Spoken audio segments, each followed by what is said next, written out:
Good afternoon, everyone, and welcome to our regular Thursday edition of Live Lunch. We are obviously delighted to be here as usual, but you may notice that Christina is not with us. She has succumbed to a horrible cold. So we wish you get well soon. I think Christina is still working, but didn't want to inflict her coldiness on us, even virtually. So yeah, she's going to be, I'm sure, keeping a keen eye on proceedings from her computer. So yeah, we wish you better, Christina. But while you're not here, we get to take over your. I always say that. I think she's probably going, "Oh God, what are they going to do?" Not again. But we are live on Christina's LinkedIn stream, on the Green Umbrella Facebook page, and the Green Umbrella YouTube channel. So if you are along for the ride and with us this lunchtime, put a comment on whichever platform you're watching on, and we can join in the conversation, and we'll say hi to you. So it's it's good to be here. So how is everyone? We good? Thank you. Have we been rushing out to the pub and for haircuts? Mark, have you been getting the barnet sorted? Well, it was getting out of control. It was getting a bit locked down. So yeah, I'm probably one of the lucky people that have had at least 52 haircuts in the last year. So being the old home barber is quite easy for me. But yeah, I just imagine there's a lot of people that need a little bit of a trim now. A little bit of TLC. Yeah, well, I think we're all a bit kind of so for anyone who's just audio only and listening on the podcast, Mark has got a shaved head, so we're not just So what about pubs and restaurants? So there was a real, I think everyone kind of got to Monday and was kind of, hooray, we can go out. But I don't actually know anyone that's been out. Has anyone pubbed or restauranted yet, or braved the cold? Got friends that have been, but no, I haven't. No, this weekend. I think it's one of the, they obviously planned this on purpose, but obviously the fact that they were allowing pubs and everything to reopen on a Monday, I mean, it's not going to be as popular as if they did it on a Friday or something. Then I think it would have been a wild weekend, but no one's up for a wild week. Well, some people are. Some people are not the sort of people that are on our live lunch. We have some restraint. Occasionally. If we'd have been organised, we should have broadcast from pub gardens today. Oh my word, we should. Oh, why did we not think of that? If we were, it's quite nice today. If we were news correspondents, we would have done. Yeah. The amount of local news people from pub gardens, even at 8 o'clock in the morning with somebody right behind them. That was some hard dedication. That was Jane. Oh yeah, obviously. That'd be a gin if it was me. Sorry. Yeah. Still a pint though.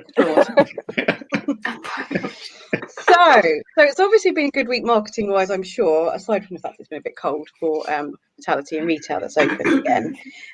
What has been going on in the world of marketing though, and I'll just put this on there. So can I? Oh no, I can't put it on the screen. Jane, you'll have to do that. We've got dual responsibilities today. This one. So some people were queuing to get into pubs after midnight. So yes, I did see some. Yeah. I just can't do that. I feel like I'm definitely older beyond my years. I know we always joke about this, but I couldn't stay up that late. Not on a Sunday night. I'd have to come home. Those are the sort of people that would queue up the Boxing Day sales outside next door Primark as well. So yeah, true.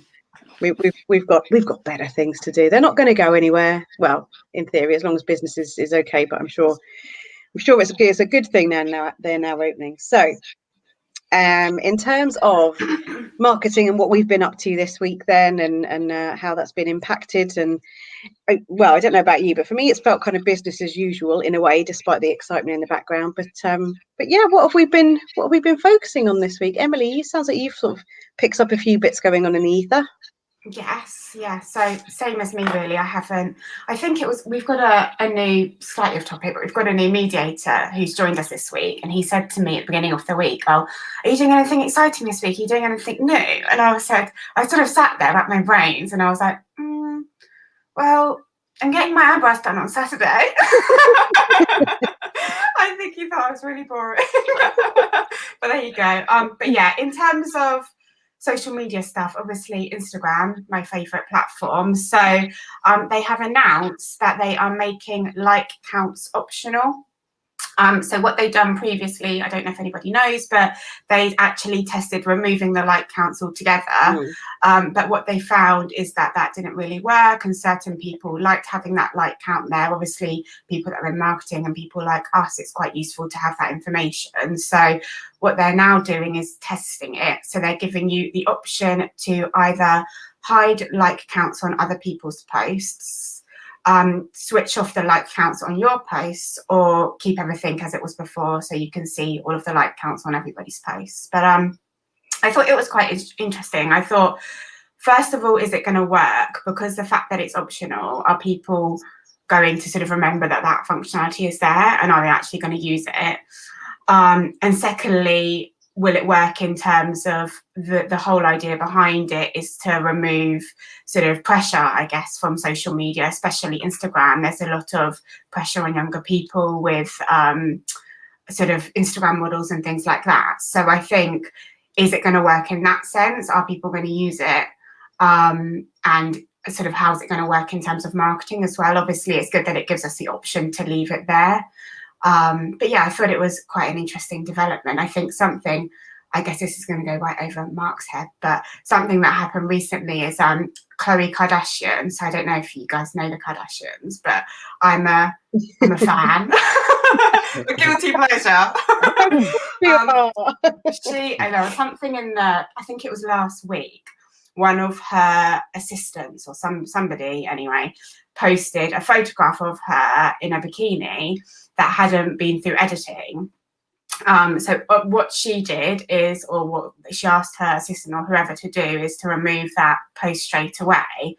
But I guess it just kind of links back to the whole pressures of social media. She's since sort of released a statement basically saying that she works really hard for her physique, is what she was saying, and that she basically didn't want this photograph to go out because in what she does and that how she's grown up and the industry that she's in, she felt like there was a lot of pressure on her, not only from the media, but also from the social platforms as well.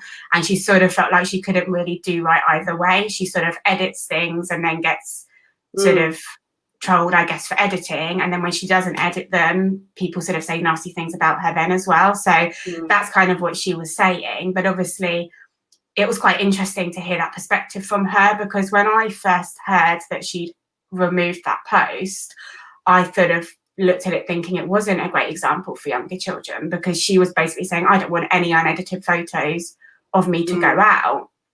But actually, obviously, she's got pressure on herself as well. So is it going to eliminate that pressure from both sides? Is it going to eliminate the pressure for the younger children sort of admiring these Instagram models and social influencers? And is it going to also eliminate the pressure from the influencers themselves, thinking, oh, actually, people can't see how many likes I have if I hide the amount of likes I'm going to get on this post? So they're going to be more willing, I guess, to put photographs out there of themselves that haven't been edited or haven't been photoshopped. So I don't know. I think it's quite interesting. And obviously, it's my favourite platform, but I think it's something that there are pressures there, especially for younger children. And it's something that has been talked about a lot. And to be honest, not even children, there's pressures there for adults as well. And as you get sort of slightly older, there's definitely sort of social pressures. So yeah, we'll have to wait and see whether people actually use it or not. But I think it could work. Yeah, and I think you're right. There is a big perception and social pressures of, okay, we've just made light-hearted jokes about the fact that we haven't been able to get to kind of hairdressers or whatever, but the amount of, particularly women, so not only women, but particularly women that are, oh my God, don't take a photo of me, I need to get my roots done, or whatever it might be, I need to get my eyebrows done, because we're feeling the pressure. And in some ways it's like it's ridiculous, and we're just normal people in inverted commas. So by that I mean we're not influencers, we're not in the leagues of 1 million+ followers like Kardashians. Yeah, definitely. I think it's Yeah, I think, like I said, I wonder if people will use it because it is sort of an optional feature. So something that they were sort of discussing within the article that I was reading is that actually before, when it was sort of removed from everybody, that's a much more, I can't remember the exact word that they used, but they're basically saying that that was forced then, that's already implemented, you don't have a choice about it, nobody can see anybody's likes. Whereas now, because it's an optional feature, are people going to think to use? Are people going to remember that it's there? If I'm being honest, I don't think I would use it. Not because I don't want, like, I'm happy for people to see my likes, so I don't want people to see them. Not because of that opinion, but just because I don't think I remember that it's there. I don't think I remember to use that functionality. I'm not going to log in and think, oh, I've got to hide my likes on this post. I'm just going to post it. So I don't know, but it'll be interesting to see what happens with that. Is it something you have to do on a per post basis then, or can you just set your whole account to hide every like on every post? I'm not actually sure. I think from the way the article explained it, it was sort of saying that you would need to do it individually, but I don't know. I don't know. I'd have to have a look at it, but I guess maybe if it's something in the settings and you can apply it to everything, that might work better, because then obviously you're not going to be thinking about it every single time. But I don't know. Or perhaps do it so it's defaulted, but you have to turn it off, maybe like when you're posting stories. So it says, do you want to post your story to Facebook and Instagram, or do you want to turn it off this once or something? Yeah, possibly. I think, okay, so in terms of making that relatable to, you know, people who might be listening and brands, it's possibly less so. But what it made me think of when you were talking about that, Emily, was how, whether it's a brand or a person as a brand, so your personal brand, you're right, there's sometimes where you can't kind of do right for doing wrong. And I think last week is a prime example. So of course, last Friday, so it wasn't relevant for our live lunch last week, so it happened on Friday, was, you know, Prince Philip, Duke of Edinburgh, passing away. So, and always when there's a major event like that, it poses the question, how do you address that on social media? So, and I think, I don't know about you, but I kind of had it's entirely up to you how you address it. But I know I deleted a couple of posts that I had scheduled for clients that were overly perky, you know, so that were overly kind of, hooray, Friday afternoon, have a great weekend. This is, you know, a positive news story to end the week on. I thought, well, there's the whole kind of sensing the tone and reading the room. And I do feel like some brands, if they don't acknowledge it, people could be like, well, I think that's disgusting that you've acknowledged it. You haven't acknowledged it. Whereas equally, there's a camp of people that are, you know, they're in the so what category, rightly or wrongly. And apparently the BBC have received a record amount of complaints over the level of coverage. I think it's one of those things, isn't it? We talk about it before and sort of say, don't just jump on the bandwagon because something like this has happened. And I think I was actually on Twitter at the time when it sort of was announced that it happened. And I was thinking about whether to post something about it for the client that I was managing at that time. And I really my initial reaction, to be honest, was, oh, quickly, let's jump on this. It's literally just happened. We're going to be one of the first people to talk about it. And then I kind of thought, actually, no, let's take a step back a second. Is this actually relevant for this business? How can I phrase this? Is it something that is going to look like we're just jumping on the bandwagon? Or is it something that is important to that business and relevant to their audience as well? So, yeah, I think you just have to be careful with it. And as you said, sort of how you word those things as well, because I think rightly or wrongly, you're always going to have people on opposite ends of the spectrum. You're always going to have people that exactly say sort of, oh, why did you post about that? It's irrelevant to you. Or why have you not posted about that? It's something, it's massive to sort of the UK and everything that's going on at the moment. So I think it's, you just need to basically be able to give a reason as a business or a company as to why you did that, if you got into that position where you needed to give a reason for it, and sort of have something that is valid. So if it's personal to you, if it's personal to your company ethos or something like that, then it's relevant, isn't it? And nobody can sort of question that as such.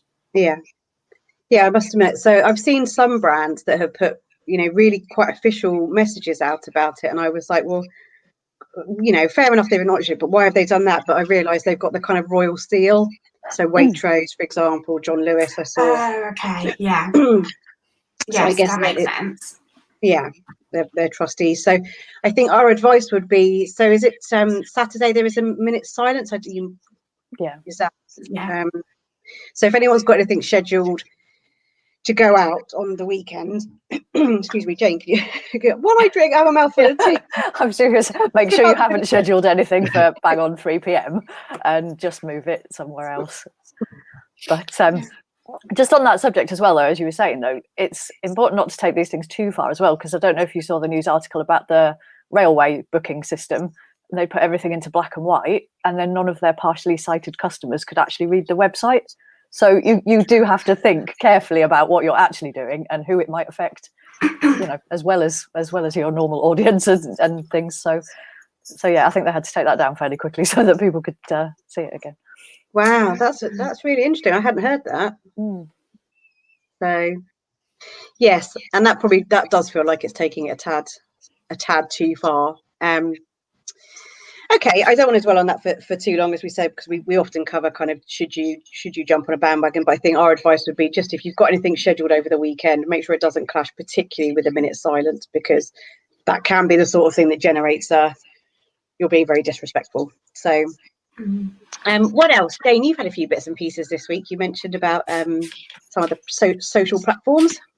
Yes, I did. So Facebook are just doing a test currently on upvoting and downvoting things in groups. So I don't particularly use Reddit or things like that, but I know they have a lot of upvoting and downvoting on people's comments on there. So Facebook are testing a sort of similar thing. So one of the groups I'm in actually has it. And it is actually quite useful, because if someone's asked a question and one of the answers is really useful, then you can upvote that answer and it moves it higher up in the list. So when you go in there and there's quite a number of comments on there, if people have been voting them up and down, you'll see all the most useful ones sort of at the top, which, I thought was really useful. And when you click it, it opens up like a little screen and you can say why you've upvoted it. So you can say it was funny, or it was useful, or if you downvote it, you can say it wasn't useful. There's about six little icons you can click on, and it sends a notification to that person to say why you've upvoted their comment. So I just thought that was quite good. I don't know whether it'll get rolled out fully, but I found it quite useful in the group that I was in. So. Is it just potluck which groups it's in? Is it rolled out in a big area? Because this group I'm in has got about 5,000 people in it. I don't know whether it was a size thing or I don't know. I just noticed it one day and thought I'd give it a try. So. Okay, that's something to look out for then as well. And if you're trying to, so brands are members of groups. And funnily enough, I've had a couple of conversations with our clients lately to say, on Facebook, should we be a member of a group? Should we try and create a group? And one of them was in the travel industry that I spoke to last week, and they are members of a local group, but we were saying you have to be, because obviously each group in Facebook, they have different rules. And if you start being too self-promotional, then the group administrators will, don't have any reticence often about kicking people out if they're spammy. But if they're useful, so people might remember we've had Walks on here before. We've had Jill from Walks, who are a nationwide franchise of walking groups, so kind of a gym without walls, basically. So they're doing super work at the moment, because obviously a lot of people were a bit reluctant to go back to a gym. So, but anyway, they're members of local groups, and they often position themselves as kind of local knowledge experts. So they interact as a group and put in, once they'd seen adders coming out, so it gets to this time of year, adders come out to sunbathe, and obviously they can be harmful either to humans if they bite, or dogs particularly. So they will share useful information like that, rather than book our course, do this. And that's the sort of thing that I can imagine people are going, great, thank you for letting us know. This is how you treat your dog. So that's the sort of thing that would be upvoted and would make sure that, that their brand is kind of by association recognised.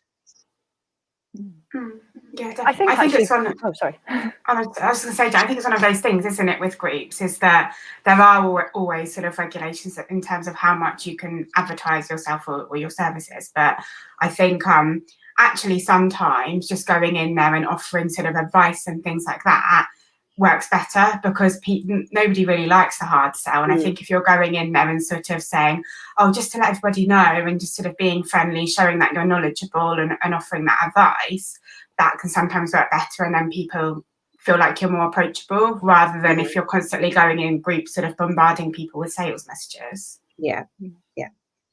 No one likes to be sold at, do they? Oh, definitely not. No, I was going to say, actually, because you were asking of your, people asking you whether they should set up a group for their business. This one I'm actually in is for quite a big shoe handbag brand. And so they've set up a group, and it's got these 5,000 members in it. And basically, they don't really do anything. All that happens is that the people in it talk about which handbag, which shoes they've bought. And every week they have a competition to win something.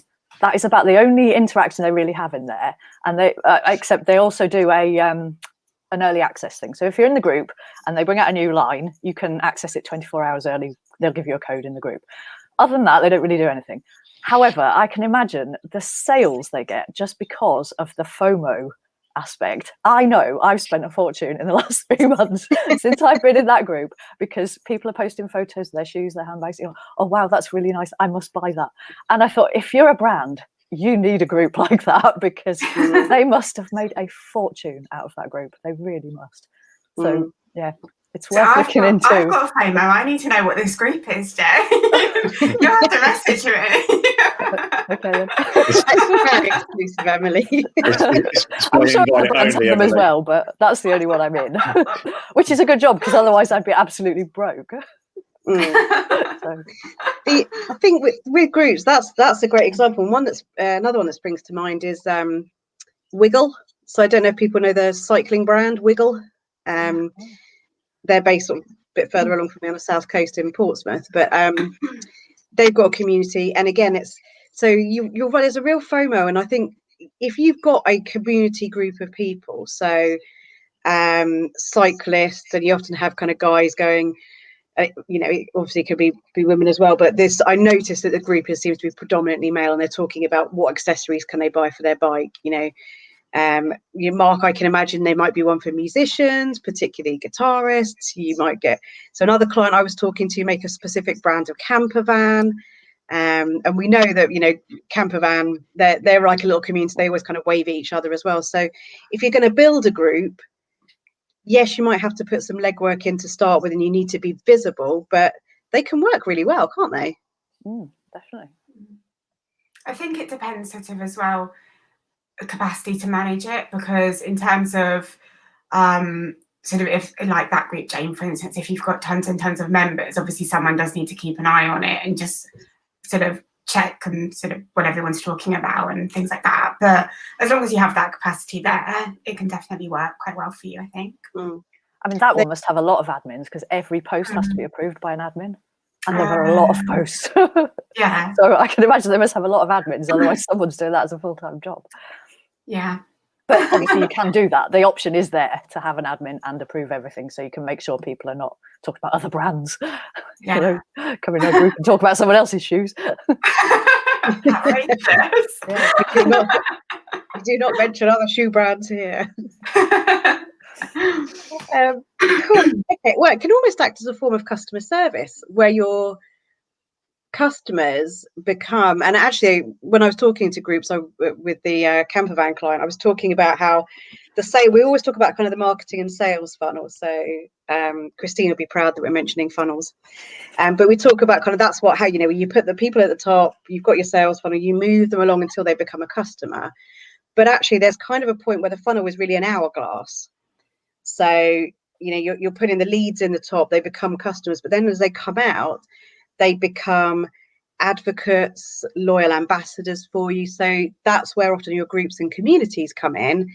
And I imagine every single member of your sort of shoe and handbag brand, or any of the others that have got groups, are almost acting as salespeople, even if it's just kind of creating that, oh my God, I got these ones delivered they do an unboxing video, or they do a kind of fabulous photo now the sun's out, and that creates more sales for them and that kind of loyalty as well. It's also brilliant for advice. So in there, people will go, oh, I'm between sizes, what should I buy? Or what should I clean my handbag with? Or, you know, all of those things. How should I tie a nice little scarf on it? And then, you know, but so all of those people are having these conversations, and, you know, the brand doesn't need to say, you know, size up if you've got a 6.5 or whatever, because everybody's in there and they're all offering that same advice. So you might get 100 people who are a size 6 and say, no, you need to size up to a 7. And that, you know, it's brilliant because you know full well that that's good advice. And, you know, you're not sending things back. There's no returns. You know, they're going to fit or not. You know, it's really, really useful. And increasingly, it's so easy for brands. And a lot of the people that we have initial conversations with, you know, they come to us a lot of the time because they're looking at business development. They want new business and new sales. That's why they want to increase their social presence.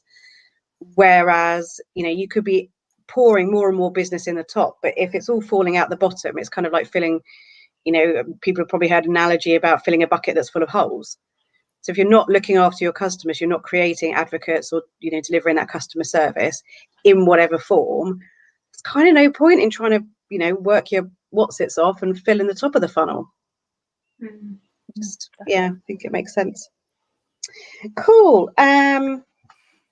I had some stats on social while we're kind of chatting about it as well. I had some stats on social that came out this week. So with my Data Davies hat on, there was a report through from a company called Global Web Index. So if anyone else is interested in kind of lots of research, that's one of my go-to places.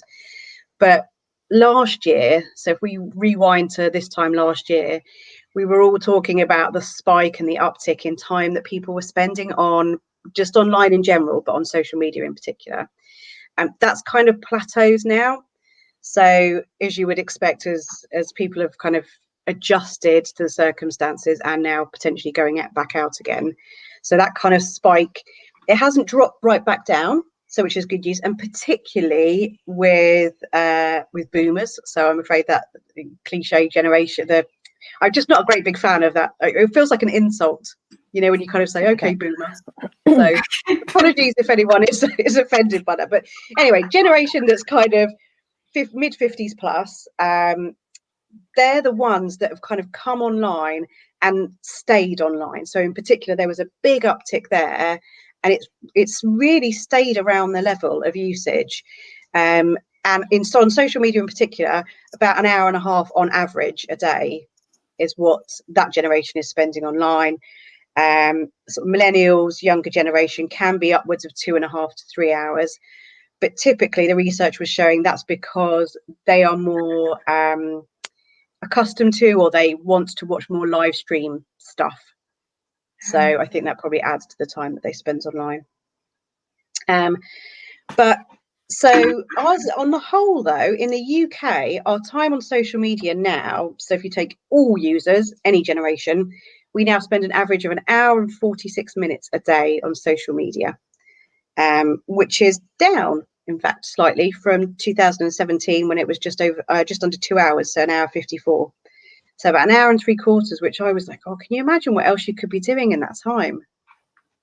But yeah, it's one of those things, though, isn't it? It's that, see, I'll quite often look on social media on my phone when I'm in front of the TV, or I'm sort of already doing something, but I'm just not concentrating on it. So really, would I be using my time more wisely? Probably not. I'd probably just be watching the TV. And one of the main reasons that we use social, so again, it was documented how we use it, and it did differ by generation. But it's for staying in touch with friends and family. So would we be kind of on the phone and having a good old catch up with auntie whoever if we weren't on social? We use it to research things, whether that's products, services, holidays, shoes and handbags, guitars, whatever it might be. And customer service. So if you've got a problem with a product, you might often go to their social channels for a reply. So actually, I can see that's kind of a fair assumption or fair figure. I was thinking that's probably about right, actually, 1 hour and 46 minutes. And but we are globally by no means the worst. So and I can share the chart for this because I personally think it's really interesting. but across the world, and it really differs. So, from one corner, as it were, of the globe to another, Philippines, Nigeria, Colombia, all of these locations spend 3.5 hours plus up to 4 hours a day on social media. Wow. Really? Yeah. I thought it would have been less. No. That's crazy. So, and it's not, any one particular area. So I've deliberately kind of went through and read and was like, right, who's 3.5 hours and more? And they're really dotted around. So you've got, Central South America, Africa, over in Asia as well with the Philippines. So but 3.5 to 4 hours. I was like, that's a lot. Did it say about America? Did you see America? I don't want to. Did you put that one down? I don't want you to have to go back to the graph. Hold the line, caller. So tracking time spent USA, 2 hours and 8 minutes. So more than we do, but by no means kind of up there at the top. No. So. Which countries do we always hear that have the kind of healthiest lifestyle? It's not often a lot of the Scandi countries, isn't it? Yeah, like Norway and around that area. And so they haven't polled every country, but Sweden is 1 hour and 49 minutes, so about on par with UK actually. So it's interesting. Denmark 1 hour and 39, so a bit less. So, but I'll share this because I thought it was quite a useful platform as well. But interesting to note as well that globally, Facebook is far and away the biggest social platform, but that's not to say it is the favorite in every location. It is in the UK and the USA, but I mean, Emily, you should be Turkish because apparently Instagram is the favorite platform in Turkey. I'll move. Nice beach day. You could start a new series because we've had Emily in Paris. You could be Emily in Istanbul. Love it. I'll contact Netflix.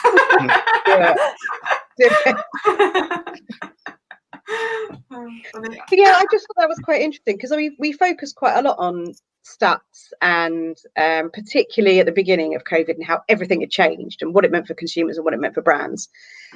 So it's just interesting to see now a year on as everyone's kind of adapted whatever is and is going back to potentially offices and going out again, what it means. But the social usage is still very much there. And if your target demographic is age 50 plus, then there's actually more audience available to you online.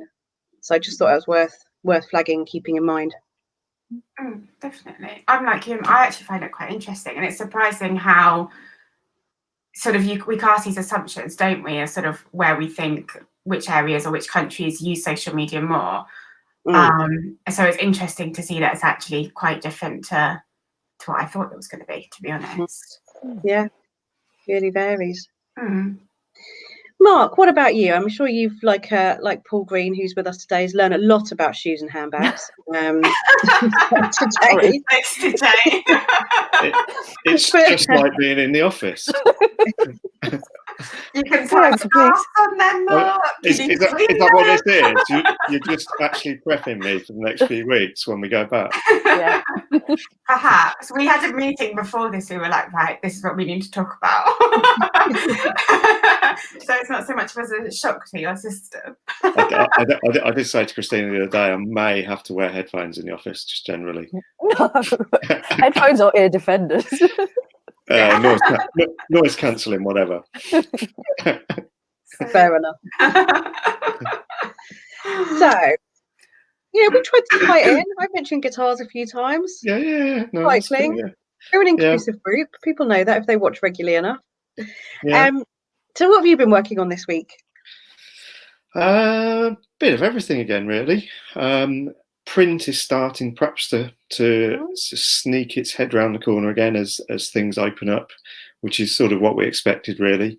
So yeah, working on a couple of different sort of brochures and things for various clients, and one of those is sort of aimed at the retail sector as well. So again, it's all sort of tying in with things that are obviously happening on the wider thing, and then more website stuff, really. So again, just working with some existing clients, doing some tweaks and things, and then working on some new sites as well. So yeah, it's all good.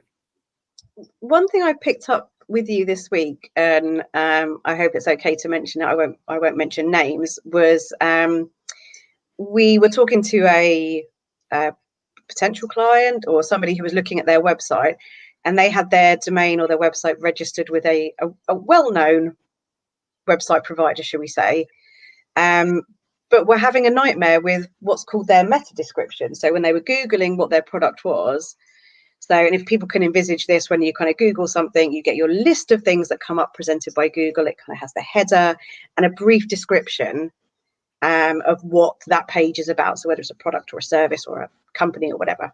And that's called, and correct me if I'm wrong here, that's the meta description. So, so yeah, do you want to just kind of talk us through what happened there and what people potentially need to be aware of? Because I thought that was quite a biggie. Yeah, I mean, it's obviously if you've got a website that you've perhaps designed online, one of the the popular web builders, or you've got a WordPress site, you've got options to change that meta description, which is what Google shows when you've got the Google listing, you've got the title, and you've got the little sort of 2-3 lines, whatever it is underneath, that describes what that page is about. And in most systems, you've got a way to change that. But I think what had happened with this client is they hadn't actually filled any information in their SEO section on the website. And because it's on one of these sort of online builders, we don't know for sure at the moment, but it seems to be that perhaps Google has actually taken the meta description from another site that's on the same server and just sort of applied it to a raft of sites that haven't used their own SEO data. So each of these sites has got a meta description that has got nothing to do with their own business, purely because Google has interpreted something from the server. Basically, it's a bit of a still a bit of a mystery, but that seems to be what has sort of happened. So it is very important to if you've got those options within your site, whether it be WordPress or another builder, get that information in there and make sure Google and other people know what your site is about, and avoid any weird things where you're not like, I mean, this client was so far away from what this description was. It was but it was almost the difference of Googling guitars and getting a description for handbags. It was that different, wasn't it? Yeah. I mean, the site is fine. The site, it's not a weird thing where, the site's gone odd or anything like that. But I think it's just the fact that they hadn't filled in this information, and Google's thought, well, I've got Google. I think it's probably there's going to be some Google experts out there that might know a bit more about this, but I'd imagine Google wants people to know what things are about, and if it can't actually get that information, it's almost probably got an algorithm in there to think, well, the site is on the same server, is it the same sort of information on there, and it's just pulled it through. And there was, well, I didn't see how many sites, but there was multiple sites that had got this sort of same description. So always fill in your SEO metadata. Good advice. That's a lesson for today. Always fill in your SEO data. Yeah. If you're going to use a budget web provider, that's sometimes what you can expect. Does somebody have a cat? Your cat is Is this Mark's cat or Amanda's cat? No. Come in to announce her arrival and she wants feeding. And I'm like, one hand down next to me, like, kind of shush her.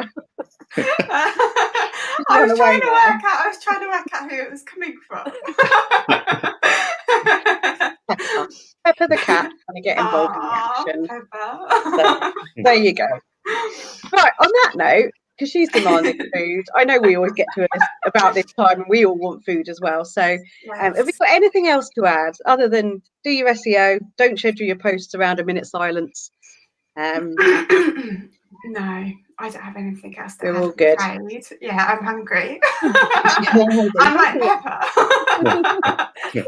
Right, there we go. Thank you everyone who's been with us for the duration. We will be back as usual 12 o'clock next Thursday on Green Umbrella Facebook page, Green Umbrella YouTube channel, and Christina's LinkedIn profile as well. So we'll do our customary wave so Emily can take a photo.